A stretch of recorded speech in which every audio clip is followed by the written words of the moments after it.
Minnesota's tourist industry has never been better.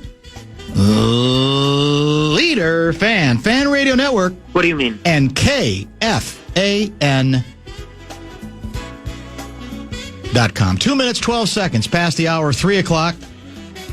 Central Standard Time. We welcome you back to a winter wonderland here on a lovely Thursday afternoon in the Twin Cities that we affectionately refer to as Minneapolis and St. Paul. Guardsy produces the show. My name is Dan Barreiro, the occasional host of the program as well, and we are delighted that you are along for today's, I got to believe it's going to be a joyride between now and I'm assuming 6, or are we out even earlier than 6? We're out at 6. We should be out at 5 because we have Wild Hockey at 6 o'clock tonight. So we'll do Vikings programming later, it sounds like. Well, that's annoying. I know. Did you register a complaint? Not really. I'm trying to pick my spots. Yeah, that's probably... I'm trying to pick my spots. We're still out at 6. That's okay. Yeah. Yeah, that's okay. Bradshaw and Brian KFAN text line is open at 64686. Lou Nanny will be with us today because he had some traveling issues earlier in the week. So he will be here, not here, but he'll be via telephone, I believe, at 4:02 today. Dr. Dan's inbox will be opened at probably 5:30. Email guardsyjg@kfan.com. And at 3:30, we do expect to visit, bottom of this hour, with Thursday regular Sean Salisbury. I know it's been bugging you for a while because you have great pride in your home state, the state of Minnesota. Of course. How is the tourism industry doing? How are we getting our fair share of tourists? We know we don't have palm trees. We know it's not particularly tropical here, but we still like to think that there are many inviting aspects to the great state of Minnesota that might attract the average tourist, perhaps especially someone who embraces winter, right? Embraces cross-country skiing, for example, right? So this time of year, you say, well, you got all kinds of options for you. Right? Ice fishing, come Ice on fishing, up, Mall of America. The whole bit. Well, it turns out we are doing better than expected on a number of fronts. And are you aware of the number one reason? Apparently, our tourism is booming. The only thing I can come up with is that if you come here, you can steal millions of dollars from us. Is that it? You've nailed it. Did I nail it? You nailed it 100%. A term I had not heard ever used before was used today. Let me see if I can give you the direct quote from our guy, Assistant U.S. Attorney Joe Thompson, back in the news. Another presser today. Another day, another fraud announcement. I'll just read it to you. Direct quote. Minnesota has become a magnet for fraud, so much so that we have developed a fraud tourism industry. People coming to our state purely to exploit and defraud its programs. This is a deeply unsettling reality that all Minnesotans should understand. Fraud tourists are now regularly traveling to Minnesota after, according to prosecutors, a friend told them state programs were, quote, a good opportunity to make money. That's incredible. It's astonishing. This comes along with new indictments today in the ever-widening Minnesota fraud scandal. I don't know how it can get any wider than it is, but I guess it does keep getting wider, this time involving 2 Philadelphia-based men who have been accused of traveling to Minneapolis after a friend said, hey, there's nobody's watching. Go west, young man. You don't have to go all the way west, like to California. Stop in the Midwest, the upper Midwest. It's like the fraud rush instead of the gold rush. Exactly. Yeah. We have a fraud rush here. There are 2 individuals accused of siphoning millions, only millions. No big deal. Because, I mean, we're only, now the new battle is, well, is it really billions? How many billions is it? So we're fine. It doesn't matter. Take what you want, and we'll worry about the numbers later. They're accused of siphoning millions, according to this. This is an account via the CBSNews.com from federally funded programs administered by Minnesota officials that were meant to help people with disabilities and those suffering from addiction. Court filings allege the men submitted up to $3.5 million in fake and inflated bills for Medicaid reimbursements after they set up a company intended to provide housing and other services to individuals who qualified for the program. They allegedly fleeced the housing program in Minnesota despite living on the other side of the country and having zero connection. No network or connection to Minnesota or its communities. Prosecutors said Thursday, that's today, they are investigating roughly $18 billion spent on social programs in Minnesota since 2018. CBS News asked how much they believe was fraud, and they said they've seen more red flags than legitimate providers. I think elsewhere the number, and again, he hasn't laid it out, he hasn't proven it, that it could be half of that could be fraud. Now, does that mean it's all nailed down yet? No, not so much.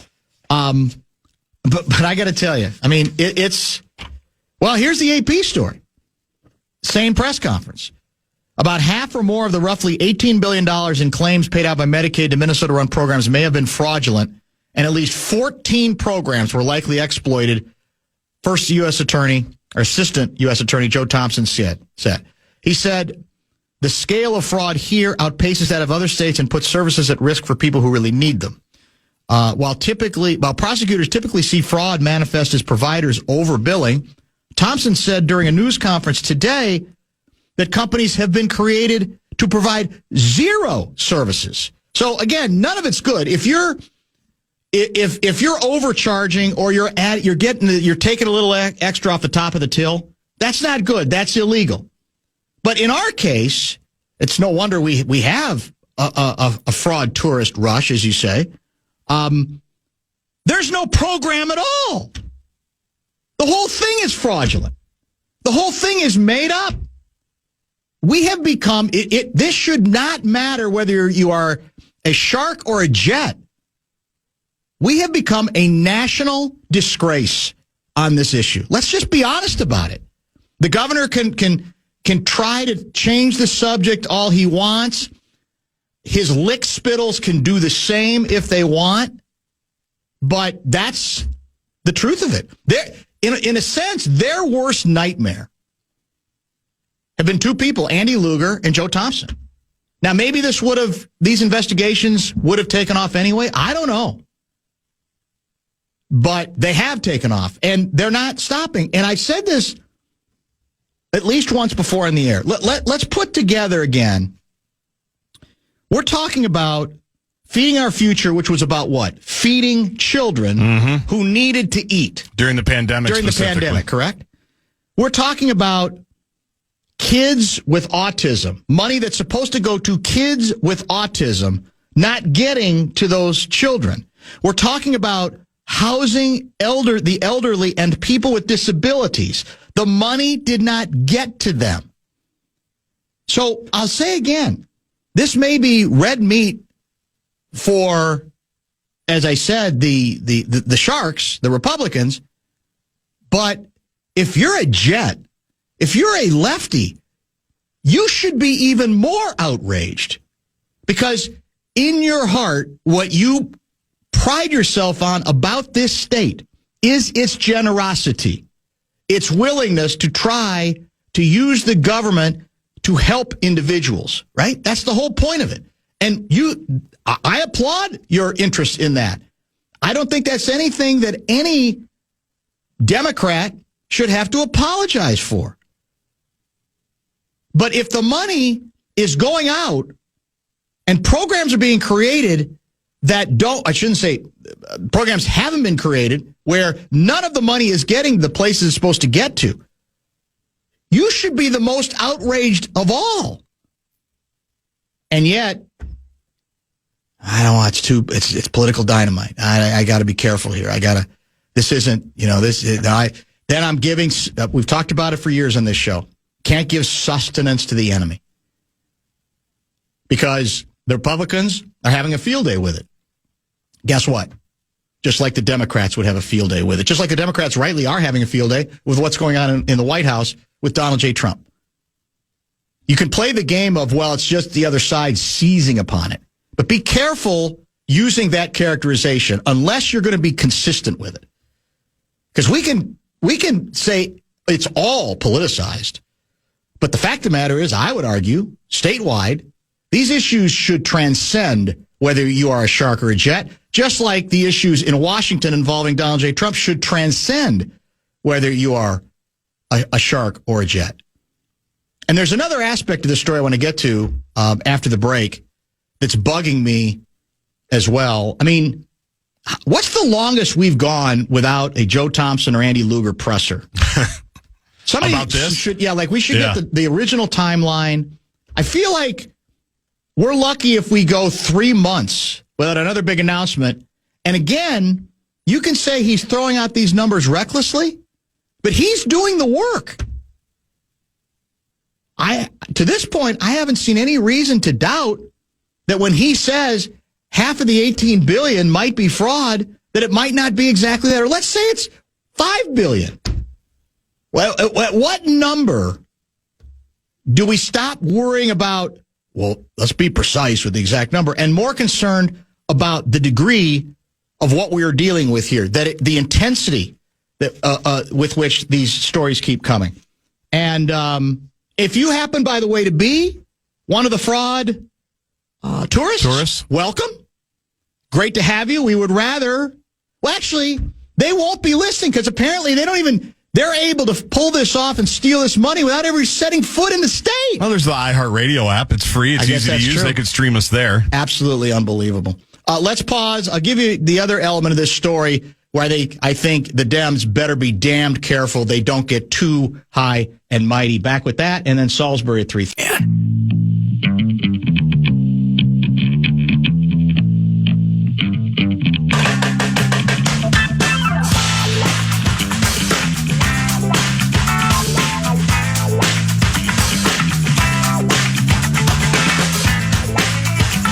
Sean Salisbury in about 15 minutes, 10 or 15 or so. Mike in St. Louis Park, Guardsy, is relieved. He is relieved that we are finally waking up to the massive fraud going on around here. You finally noticed. It was finally noticed. I wondered when you were going to get around to it. January 2022, I think, was when the FBI raided a number of the Feeding Our Future meal locations. Have we stopped talking about it since then on this show? No. Have we stopped having Andy Luger and Joe Thompson at least once on this show when we can? No. So I'm glad you finally noticed, Mike, that we have been noticing it literally for the last 36 months. I appreciate it. A Republican candidate for governor is in the meat grinder on this story. Your gal, Representative Kristen Robbins, a Republican out of Maple Grove. She is facing, according to Star Tribune, criticism that she withheld allegations from the state that known fraudsters were receiving reimbursements from Minnesota's aforementioned Medicaid program. She had said yesterday that a defendant in the sprawling Feeding Our Future scheme has received tens of millions more in state payments through companies purportedly offering Medicaid services. She had said during a hearing of the House Fraud Committee, she chairs it, that she had shared the information with the U.S. Attorney's Office for the District of Minnesota, but not the Minnesota Department of Human Services or Attorney General's office. So you can imagine what the Dems are doing with this. The Jets think, we got it. We got a way to change the subject. How dare she not pass along that information, if indeed she has it, to the proper authorities. The governor, in a statement today, I expect political attacks in an election year. What is unacceptable is actively withholding information about fraud and blocking investigations in order to advance a political agenda. If there is fraud, it needs to be investigated immediately. We hit the laugh track, any of them? If there is fraud, it needs to be investigated immediately. Not sat on, redirected, or used for political theater. I'm not here to necessarily defend everything that Representative Robbins has done in this case. But I got to tell you, if the state agencies that the Dems are demanding get this information are the ones to be trusted, on what basis would they be trusted? The only office that has actually done the job here and opened the door to this multiple doors to these levels of fraud are the U.S. Attorney, state of Minnesota.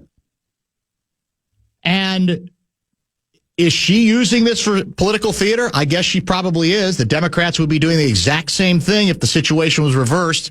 Don't think for a minute otherwise. But let's leave again that aside for a second. Because I'm reading the story and I'm going, okay, should I be outraged with what this representative has done?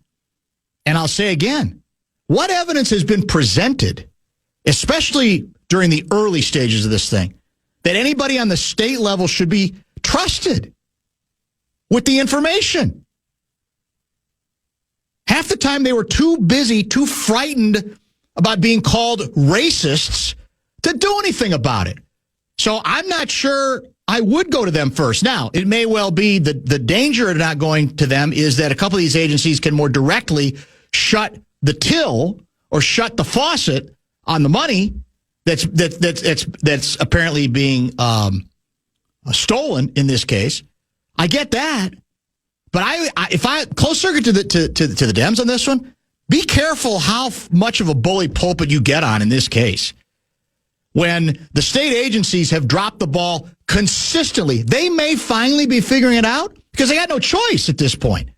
They've been so embarrassed so often, they have no choice but to finally try to plant their feet and to offer some resistance to this thing. But with that track record, I'm not sure that's the first place any of the agencies in the state level or the places I would want to go. Including the Attorney General's office. I'd much rather go to the U.S. Attorney because they've been the ones who've done the work in this case. We've had too many examples. We've even had examples of allegations of when people have tried to push back, they've gotten in trouble. They've been threatened. So you're going to get on your high horse about where she passes along, who she passes this information along to? Godspeed. Good luck. But most of us aren't idiots out here. If you think you're going to be able to change the subject this way, maybe you change it for about 3 hours. But in fact, it's not going to last much longer than that when chances are there's going to be another U.S. Attorney press conference involving Joe Thompson to say, I think we just found another $500 million. Not sure, but it looks like another $500 million's been found on another program that was supposed to go to people in vulnerable situations, the needy, and it hasn't gotten there. And yet all the Dems want to do is change the subject in this case. This is political theater. What are we doing here? I'm asking you this question directly. I don't even know if you know the answer to it, and you don't have to. Have we heard a single Democrat? There's a lot of discussion, rightly so, about the Trump toadies, where they're afraid. They're all afraid. They're afraid of his shadow. They will refuse, no matter what he does, to hammer him. But even if you're a Democrat in this state and you don't want to say that the responsibility is 88% on the governor, don't you have an obligation to say, this is embarrassing stuff for the state, no matter who you want to blame? Has a single Democrat done that in more than a single sentence? I'm just asking. Have there been any Democrats who've been willing to hold a press conference to say, I got to tell you, I know we're supposed to hold the line on this, but I'm embarrassed that in this state where we pride ourselves on our generosity, we have allowed it to be exploited over and over again. And so I can't get up here with a straight face and say how wonderful we are trying to help people when those people who we were supposed to help didn't get the money. I'll wait. Text me if you know that there might be one. I doubt it. Bradshaw and Bryant, KFAN text line. Sean Salisbury is scheduled to come up next. Stay tuned.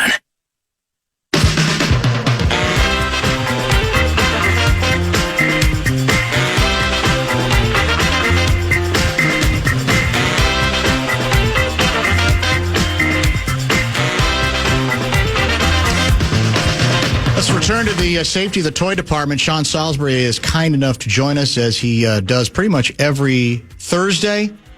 Sean, welcome back to the program. I got to get your reaction to some commentary from a guy you know very, very well, Chris Carter, So Carter, I don't know if you heard about this. It was early in the week. I think it was Monday. He was on a national show. This was after the Vikings' most recent success. And the QB's, J.J. McCarthy's beautiful fake on that 4th and 1 and then bootleg where he dances into the end zone. And CC, who's been on with us a couple times and has largely been, I think, pretty fair to McCarthy that, he's called it how he sees him. That's how Chris does. But saying you got to play this out a little bit. You got to give it time, etc. I don't know if he was just cranky that day, but he said he made it sound like he didn't like the persona that JJ seems to be projecting, the 9 stuff, the other personality, and that we've kind of lowered our standards when it's considered a good day for a Vikings quarterback when they throw for 150 yards. Now, is that Chris being Chris, or do you share any of that, or what do you think, or were you even aware of it? No, this is the first time. I saw clips of it, but I didn't watch or see it. This is the first time hearing the depth of it. Let's put it that way. And we follow each other on social media. My affinity for Chris, and he's a very good friend. The one thing coming from my vantage point is, having been a teammate of his, the thing I loved most about him, other than the fact that he was a hell of a player and a good friend, is he was a truth teller. Chris was a truth teller. Stuff you did or did not want to hear, which is a good thing. Whether you're the quarterback, he was mindful of situations on the field, but also when you're a high achiever like he is, and really think about your best in any sport, whether it's when Puck was playing, and maybe a different approach. I'm using him as an example in Minnesota, anybody anywhere. These high achievers in sports, they are, and that's why a lot of them don't coach, Dan. Yeah, that's true. How many people, if I'm a head coach, why wouldn't I want Chris Carter coaching wide receivers? He's real. He's going to tell them what they don't want to hear, which a lot of times is what they damn well need to hear. Is because, and I don't know if Chris would ever want to do it or somebody's offered it out, but I would call him up and say, "You want to come coach?" Because I know what I'd get out of him, having sat in meetings and sat in the steam room and talked to him for years about it. But what you have to, those guys, sometimes they don't, because people can't live up to their expectations. And Chris is right. Listen, my thing about a player, I'm not an over celebrator anyway. You're not. Whatever, that's just not me. And well, Chris had good spikes and got into it, and Chris had it, but Chris was also on his way to a Hall of Fame career. And I can remember sitting with him when he came over from Philadelphia. He wasn't sure when he was going to get in the lineup. Well, I said, dude, hang on. You're going to get in the lineup. You're going to be fine. And because we were running scout team, and 3 weeks later he's in the lineup or whatever it was, leads to Hall of Fame career, and he was great. So that's what drives a lot of those guys there. When I say insecurities they're not knowing, drives them because that fear of failure. And Chris was like that and practiced his ass off, all that. So I think what happens is everybody has their way of getting them going. I'm with him in a sense. Now, people say, oh, that's old head talk. I don't mean it like this. If a guy has certain things or certain music or certain thing or an opposite person, we've talked about this, Dan, what drives him, go for it. As long as two things, it doesn't get in the way of the rest of the team and performance, and as long as it does you yours. I'll tell you a quick story. You remember the game we were playing the Redskins in the playoffs? When the year Rippins, they might have went on to I'm not sure if they won the Super Bowl that year or not, but we were at home. We came out the first drive, and I ran run past 60 counter X post. Chris caught the ball at about the 12, a deep ball over the middle safety, and got inside the 5. A play or two later, we ran it in and scored. And I pumped, and a little bit of over celebration, right? And I can remember when we started the sidelines, Jack Del Rio came off the bench, defensive captain, came off the bench and met me there. And I'll never forget, he grabbed me by the jersey as one of my best friends in the world, and he said, Sals, this is a long game. Stay locked in. I'll never forget it. Yeah. And because he knew it wasn't like me that it was going to, and you know what? We didn't. I played it very below average. The rest missed throws, and we started the first series, and the rest of it physically wore us out. I wasn't any good. We got beat, and we should. I like to think we were better. We're talented all along. Quarterback didn't play well enough. Well, I'll never forget that. And and those things, because I got out of what I wanted to do. So as long as JJ's staying, what he wants to do is not a distraction, fine. But Chris is right about one thing. Now, where he's wrong is that not wrong, but where I'd adjusted is from what I saw the first 6 or 7 games to the way, then the injury, and then the last 2 weeks, I've seen improvement. That's what I'm feeding on. Yep, that's fair. That improvement. So looking at from like if I'm sitting in the room trying to keep his self-esteem high, but also humble him enough to low, dude, you're not anywhere near where you need to be. And I would even throw in, we've had guys like Brad Johnson and Dante Culpepper and Warren Moon and shit roll through here. We've had Fran Troy. We have pretty good ones. In a joking way where he's like, oh, I get the history now, coach. But the other side is, right, it was a good game. He missed Jefferson on a couple. Great ball fake to get in the end zone. Made a couple good throws. What was it? The touchdown to Naylor, right? The play to Naylor. Yep. So he did some good things, and it's growing. I think part of what Chris, just from the way you described it, knowing Chris, is there's almost a method to his madness of, I'm sending a message. I know JJ's going to see this. And to say, listen, man, you're doing better, but don't get caught up in all the nonsense. 150 yards ain't getting you anywhere if the other team happens to play their game and the Cowboys did what the Cowboys do, give you 3 good games and then disappear. And they're going to disappear themselves right out of January. So I get what he's saying. Chris, listen, if you're thin-skinned or faint of heart, and I mean this affectionately because I love him. I needed Chris Carter. But if you're thin-skinned or faint of heart, whether you're a player and he's in the media or whether he's a player on your team, and you can't, and Chris Carter's on your team, you've got 2 choices now. You can either, when I say fight back respectfully, but he wants you to do that. That's what he always did. Yeah, that's his approach. Because he can take it. That's his approach. But if you go and wilt in the corner and fight back and do that, that's also the wrong guy, because Chris is great with that stuff to know, oh, there's your weakness. I'm gonna hit it until you realize that you need to fix that and make it better. So it's a motivational speech that also lets you know you're nowhere near where you need to be if this team's going to be back to when Chris was there and they were winning 15 games, right, Dan? Yep. So that's the way I approach it, not hearing the tone and tenor. And maybe he had one of those days. Maybe he was frustrated. We're winning games. Guys are over celebrating. We're not going to celebrate a first down run when you're down 3 touchdowns. They weren't, but in that case, the guy who catches a 5-yard hitch and points to first down and you're down 40-10, that team. I think Chris is just trying to guard against and add perspective to, you're not going to the playoffs. You haven't played a full season. You're a second-year guy who's basically playing his rookie season. You got a chance. There's an approach. And as a Hall of Famer, I'll always trust the Hall of Famer's approach.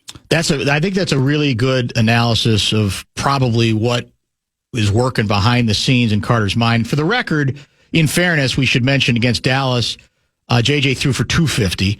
It was the week, so he may have been referring to the week before. 150, it was 250, and he was like 15 to 24 or something last week. Yes, it's exactly right. Yeah. 15 for 24, and then he went for the Green Bay loss was only 87. The week before that was 150.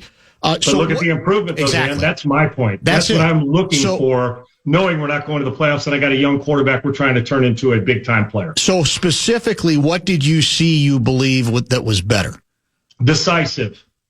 Now, not on all of them, and I'm not even just talking about the pass game. It felt like command, a little more command. You know going in, as we talked about, that the Cowboys pretty high-powered offensively when they're going. Now, Pickens disappeared, and this team is I've been trying to figure out the Cowboys since Aikman had 1 year retired. Now do that math. I mean, we're talking mid-90s, Dan, right? Yeah. So trying to figure them out. But going in, we know that they're capable of hanging 40 and giving up 42. We know they're capable of going and playing a bad team and scoring 10, and we're capable of knowing what they showed against the Vikings. What I saw with McCarthy is, and for the first time, I haven't watched the game a second time, if that makes sense. Just one time, and from the live. I felt he was a little more in control, or at least my perception, the optics felt like he was more in control. I don't care about the numbers, as long as he's not turning over, put me in bind.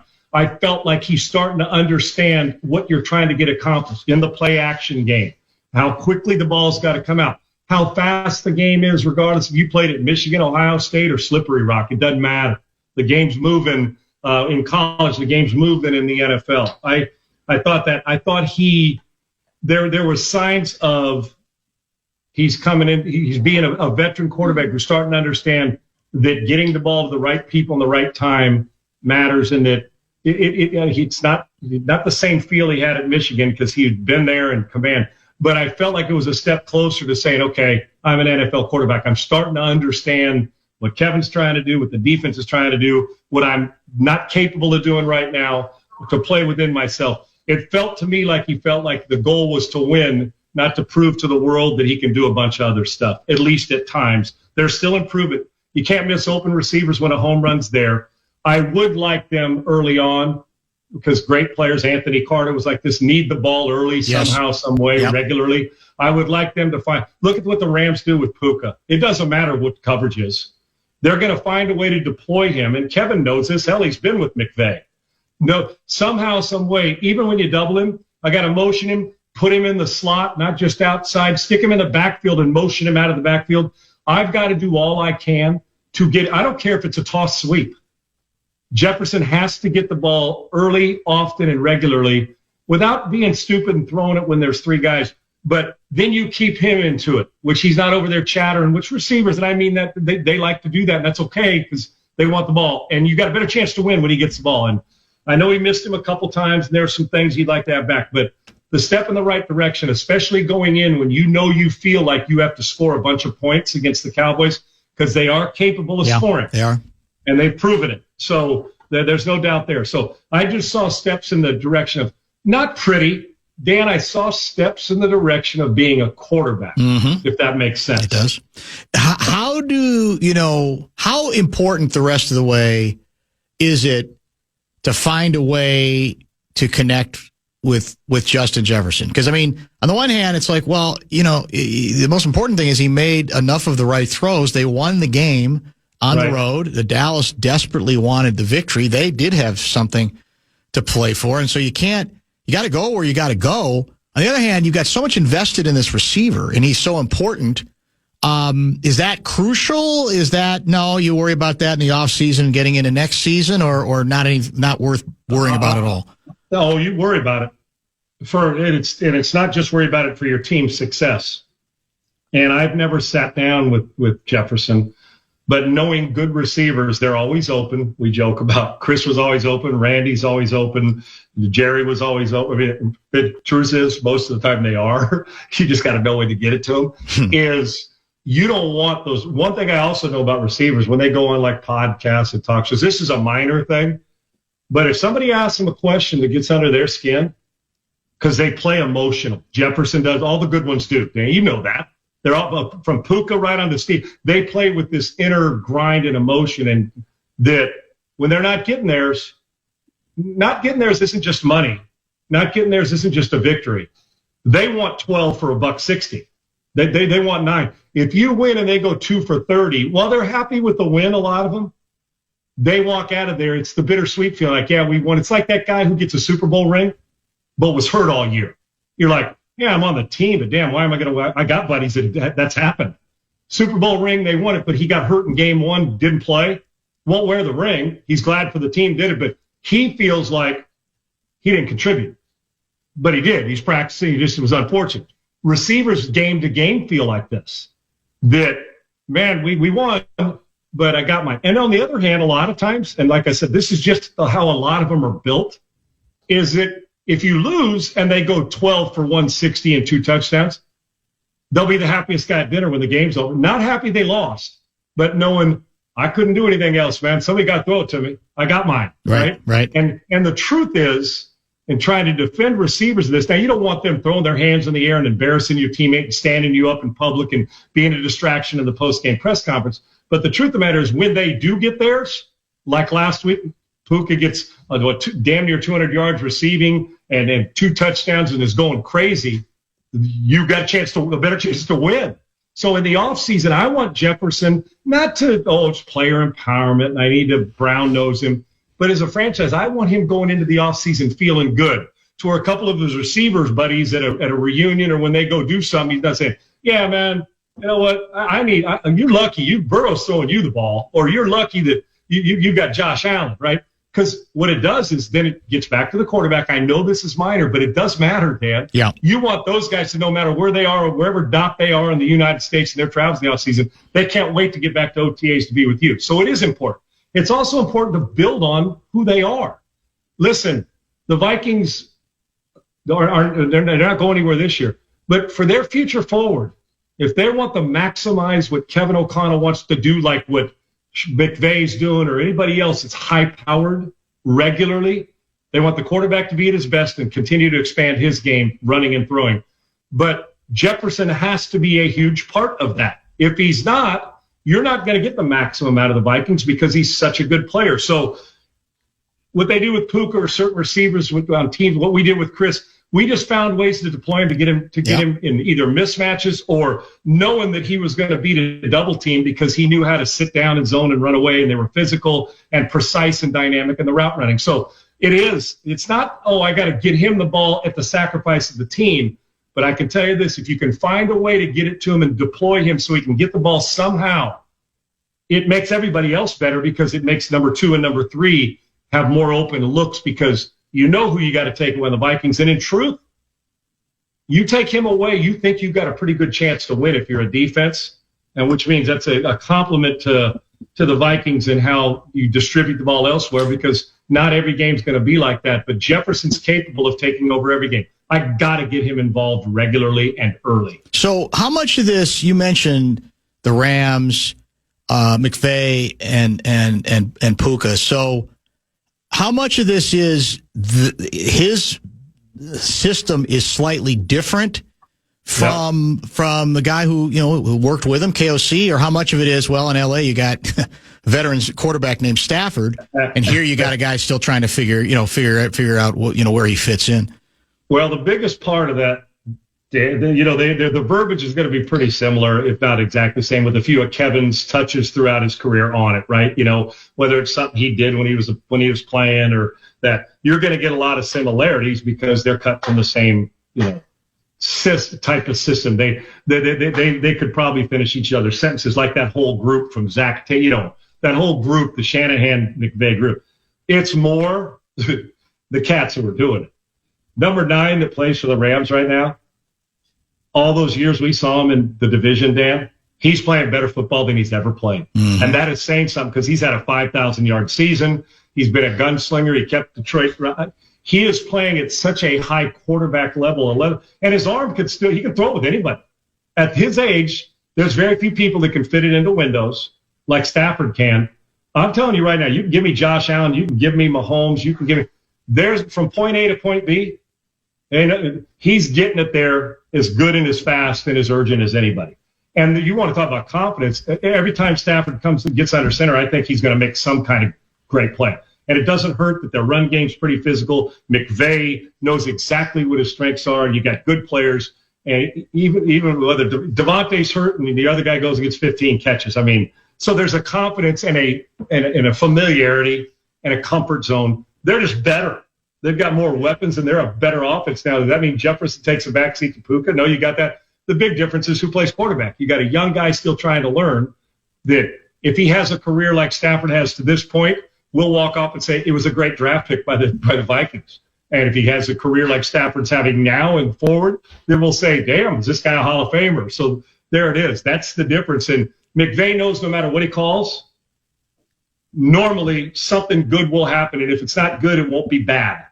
And if it is bad, then Stafford can overcome it, and so can he in the offense. Right now with Minnesota, it's, well, I don't know if we can overcome it. He's still trying to learn, and we can't drop back and throw it 45 times and expect to win like the Rams can. You can make the Rams one-dimensional right now, Dan, and they can still beat you. And we got a hell of a game tonight that I can't wait to see. That's going to be fun. Sam, it is. And then on the other side, with you want to get to that point. With the Vikings right now, if you do make them one full dimension and they got to drop back 45 times, Warren Moon can do it, but I'm not sure that McCarthy's ready for that yet. Stafford is, and that's the difference in the two right now. The NFC North going into the season was viewed, I think, as a division that was going to be very deep, at least 3 teams deep. Now, as it turns out, one of the 3 teams happens to be the Bears rather than the Vikings, who've already been mathematically eliminated.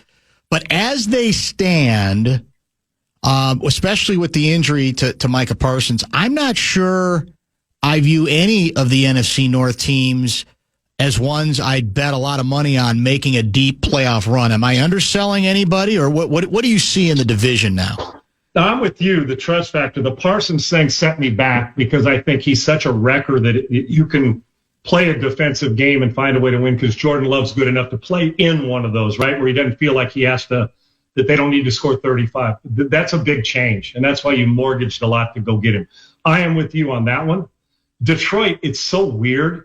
One week I think, man, there you go. Then the next week I'm like, too finesse. Yes. Then we think, what a great offensive line. Then the next week it's like, where was Goff throwing that? Then the next week it's like, Dan, you can't go for it 27 times on fourth down again. No. So it's the fluctuation of they are. If you were watching them on one of those heart monitors, Dan, you know those you'd be up, down. Yeah, you try to follow it. There's no flat line where it's like considered. Like I don't know what I'm getting from Detroit now. If they're playing their best, beware because they can score from the parking lot. But can they stop anybody? That's exactly right. So they get into a fist fight where you're getting gut punched, not hoping you land a big blow to knock somebody out with a lucky punch. Agreed. So take them. We obviously know about the Vikings. In truth, the grind and grit, it sounds so cheesy. The Bears' defense is getting better. Their offensive line is becoming one of the better. I mean, they're really doing a great job. And you know a stat I didn't know? As much as I watched Caleb, going into last week's game, he's the all-time best in the first 1,000 throws and not throwing it to the other team. Yeah, he has been good at that. Which is, if you'd ask that going in, most people, what are you talking about? This rookie, he's going to have 3 different coordinators, and he's got Ben Johnson who takes chances, and he doesn't play on schedule. He's off schedule throwing sidearm, and you're like, but yet talk about a guy who's getting better and a feel. And no wonder Ben Johnson wanted to wait for this gig. Even though he's got a long way to go and he's getting better and patient and not having to play hero ball. And then when he has to, Dan, that throw he made going to his right in the back of the end zone last week that Caleb Williams made was stupid good. It was like, let me see that again. Was it that good? So I'm not so sure right now, depending on where it is, because the guy's so dynamic and they are getting better. They're running it pretty depth-wise. They've got and getting Rome back will be good for them. I'm not sure that this team right now can't beat any of them. And the record shows that they can, but I'm with you. Do I believe an NFC North team, as I watch right now, is playing in the NFC Championship game? Maybe if they were to get 3 in, they'll have it just by process of statistically eliminating, maybe. But would I bet them right now to be in there? No, I'd take Seattle. I'd take the Rams. There's a few other. Hell, right now, even though they're reeling, Philadelphia's moxie, I may even take them, even though their quarterback and their plays hasn't been great. So I don't trust it, but I am intrigued by it because all 3 of them give me something, yet all 3 of them have a weakness that makes you say, that's a first weekend out. So we'll see. But deep, but not spectacular at the top, even though the record for like a Chicago says pretty good, man. It's pretty spectacular. But maybe if we were having this conversation a year from now, and Chicago was doing this, we might feel different because it would be one more year of trust from a rookie head coach. True. That's a big part of it as well. By the way, Guardsy and I had a pre-show meeting, and we've decided you should get the week off next Thursday. We think next Thursday you should get the week. You worked hard. We're going to give you Christmas Day. I mean, we'll be here, of course, working because we never stop working. But we're going to give you Christmas Day off. How magnanimous are we? I mean, you guys are unbelievable. Yeah. You give me that leeway. And you know what it sounds like? It sounds like the voluntary mandatory that I'm going to get punished for not being on Christmas Day. Sooner or later, we'll probably find a way to use it. There'll be a listener who will somehow use it against you because I know they're out there. So as you I got news for you. Yeah. On your Twitter handle for your show and on yours, there will be somebody who says, "Wow, Sean, you're lazy," and he'll be serious. I'm like, well, I really, I'm on here because I love them, but can I wake up and hand my kid a few gifts and deal with my dogs and animals and have some fun? But it's coming. We'll have some fun. So yes, I'm going to be lazy next week. I appreciate you giving me Christmas off, brother, but Merry Christmas to a great city. You and Guardsy are the best, and you know it. I consider it an honor, and I'm serious. I don't take lightly coming on and sharing football and fun laughs with you guys each week. So thank you. Well, you know how much we appreciate you, man. Have a great holiday, and we'll talk maybe in a couple of weeks. Thank you. Happy holidays. Merry Christmas, man. Thanks, you. Sean. Sean Salisbury, top of the hour break is approaching. Thursday is usually not a day we associate with Luigi, but his schedule is kind of funky this week. Lots of hockey to discuss with Louie. That is coming up next.